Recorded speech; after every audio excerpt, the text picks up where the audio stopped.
Hare Krishna. I am Radhika Pyari Devi Dasi, and this is the continuation of the Mahabharata series retold by Krishna Dharma Prabhu. Part 2, Chapter 11, Yudhishthira approaches Bhishma. In the Pandava camp, everyone was talking about Bhishma. The next day would be the 10th day of the battle, and still the Kuru commander was scorching their enemy.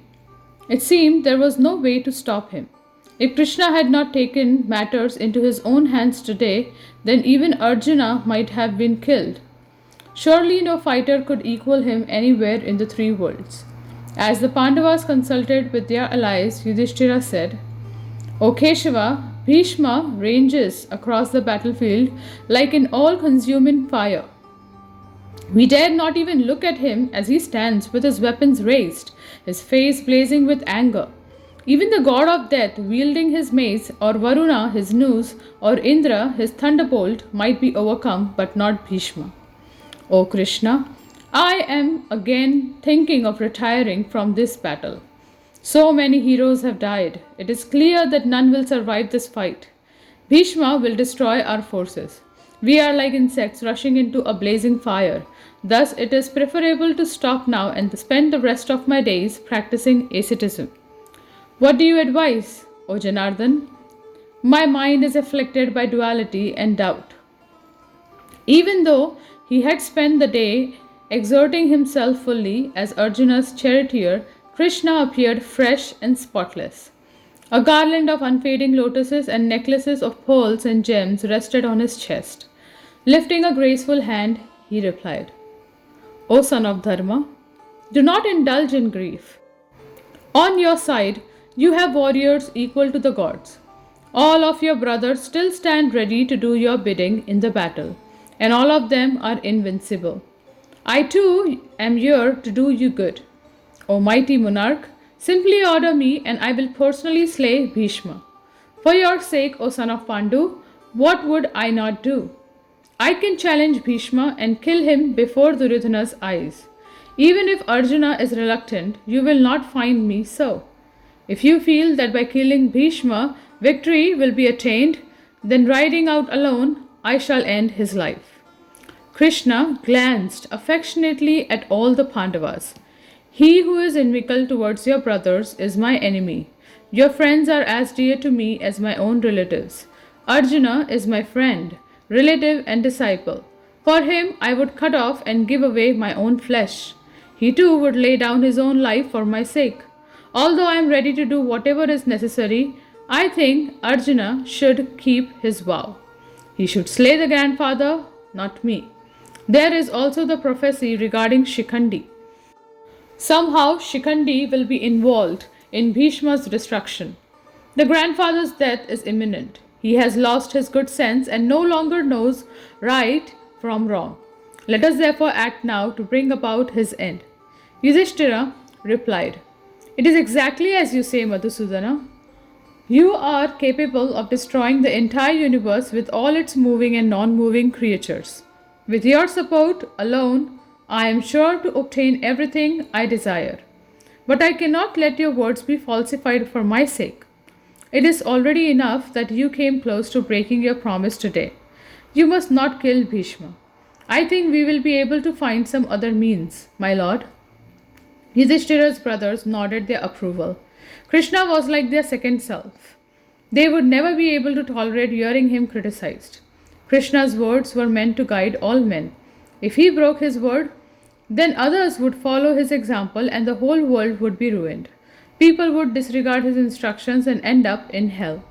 Remembering what Bhishma had said to him at the beginning of the battle, Yudhishthira said, It is Bhishma himself who will tell us how to kill him. Alas, how vile is a Kshatriya's duty that I must now seek to kill he who became our father when we were fatherless. That one who has always sought our good and loved us as his own, that aged grandsire, I now wish to kill.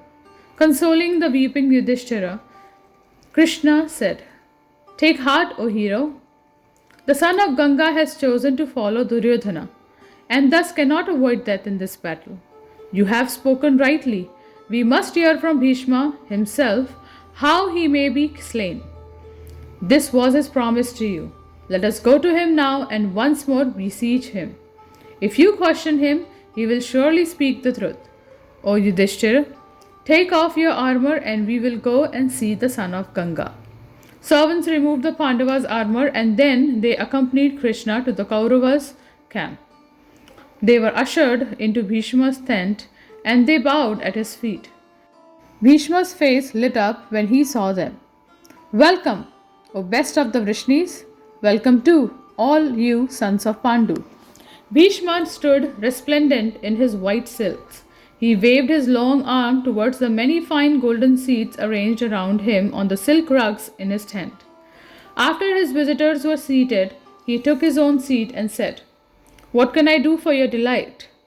I will do it with all my soul, even if it is extremely difficult to accomplish.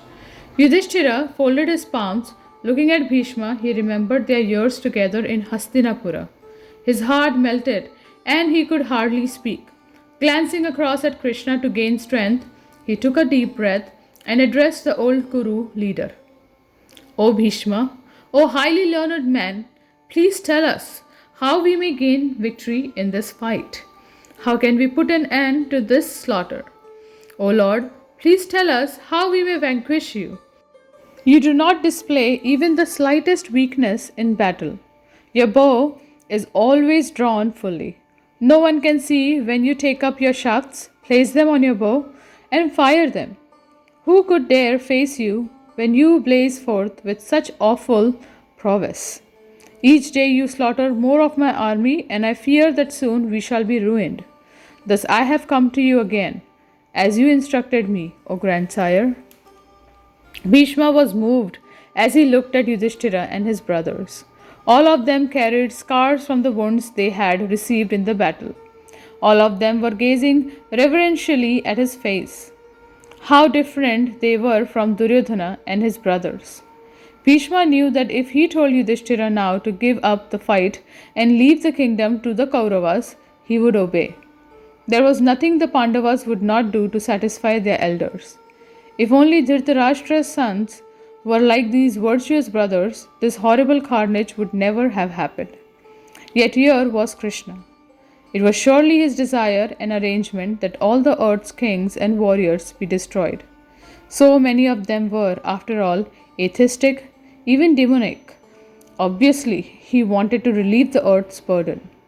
After a few moments, Bhishma said, O son of Kunti, as long as I am alive, you will not gain victory. I will tell you this truly. Strike me down and victory will be yours. I will permit you, O son of Kunti, to strike me as you please. When I am slaughtered, then all the others on our side will be overcome. Yudhishthira spoke with difficulty. Please tell us in detail how we may achieve this apparently impossible feat. O wise man, we could perhaps vanquish Indra, thunderbolt in hand, or Yamrajas wielding his mace, but you appear to be invincible. Bhishma held up his hands. It is as you say, O king. When with these hands I clutch weapons and stand to fight, none can withstand me. Only when I lower my weapons will I be approachable. Here is my vow, which I will not break. I will not raise weapons against one who is weaponless, one whose armor and standard are shattered, one who flies away in fear, one who surrenders, one who has only one son, and one who is disabled, a woman, or one who bears the name of a woman. O son of Pandu, I will fight with none of these at any time. Bhishma placed a hand on Yudhishthira's shoulder as he spelled out his meaning. Drupad's valiant and wrathful son, who is known in your army as Shikhandi, it is he who will cause my fall. Formerly he was a woman, as everyone knows. Therefore I will not strike him, even if he attacks me. Place him at the forefront of the fight and let Arjuna stand behind him. Only Dhananjaya or the illustrious Krishna can bring me down in battle. If Shikhandi faces me, I will not fight. Then it will be possible for Arjuna to slay me. Do this, O Yudhishthira, and gain victory.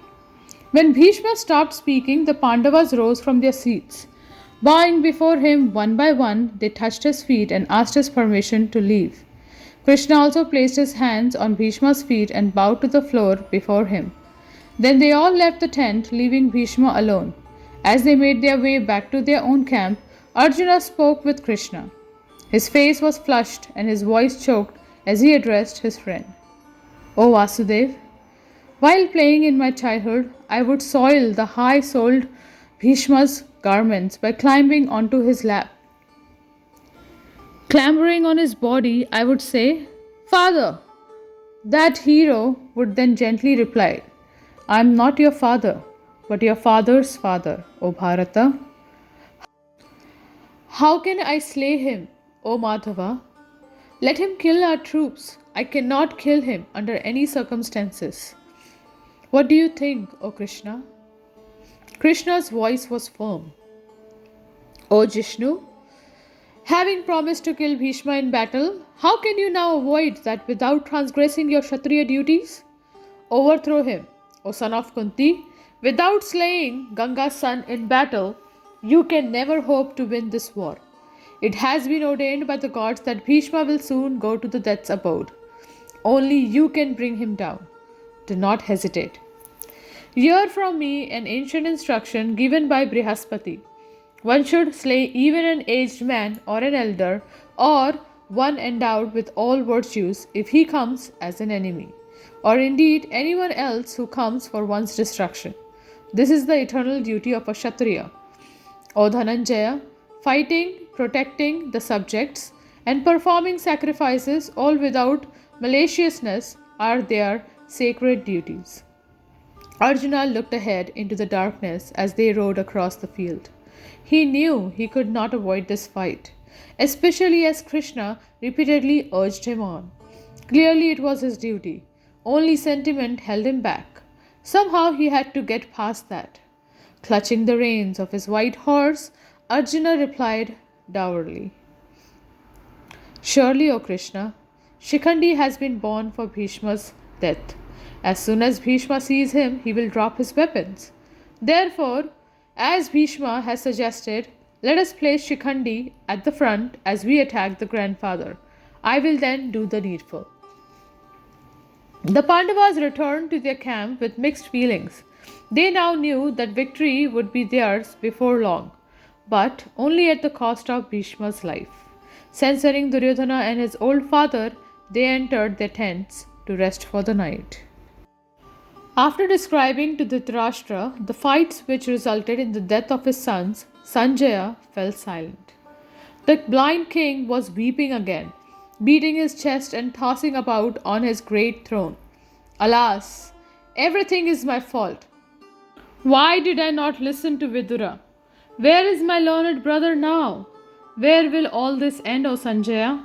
What refuge is there for an old and weary man bereft of his sons and other relations? Sanjaya tried to console the monarch as he vented his grief. He had little to say. The battle was taking its inevitable course. Dhritarashtra had been told many times about the outcome. Now Bhima was systematically destroying his sons, just as he had vowed. But would even that make Dhritarashtra realize his fault? His self-condemnation was certainly nothing new.